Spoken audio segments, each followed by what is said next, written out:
If you're struggling to get your feet off of the floor and find balance in your crow pose, there's 3 things I want you to think about. Number 1 is engaging the front of our hips. We don't want our legs to be passive in our crow. We want to actively be kicking our knee towards our chest or towards the outside of the arm so that our leg muscles are supporting, keeping our legs up, and they're not just pulling our legs down into the air.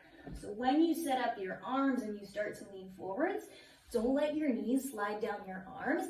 Think about actively sucking your knees up towards your armpits as much as you can and kicking those knees forwards in space.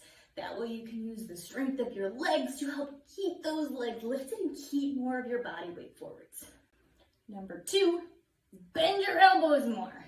The reason that bent elbow crow is really nice is the more we bend our elbows, the more we get this really nice shelf with our tricep to be able to rest our legs on. If our arms start to straighten, you can see that shelf gets a little slippery and it's more likely our legs are gonna slide down, especially if we're missing that leg engagement.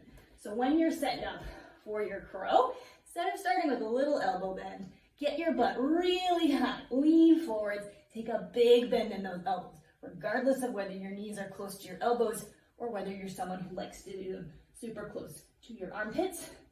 The more closer to parallel we've got our triceps and our upper arms, the more of a shelf we've got for the weight of our legs. Number 3 is realizing we find our balance by leaning forwards in space. We don't need to think about lifting our legs. If we lean forwards, our legs are naturally gonna lift. So if I've got my hands set up for my crow, normally my weight is balanced somewhere between my wrists and my toes. You can see most of my body weight is backwards. To be able to lift my feet off of the floor, I need to lean forwards until I have the weight from the back of the mat coming all the way to rest over the first knuckles of my hands. So I'm reaching my chest forwards, reaching it forwards. You can see toes are starting to lighten. And if I lean forwards enough, my feet are gonna float off the ground. A way to make this a little less scary, if you're just getting used to it, is starting with the yoga block under your feet. That's gonna keep our hips a little higher, make that lane a little smaller. So I can start with my toes on a yoga block, bending those elbows, hugging my knees up nice and strong towards my arms, towards my armpits. And I'm just gonna take a little lean forwards, sending that weight from my wrists to the first knuckles of my fingertips. And you'll see my toes just barely start to float off of that block.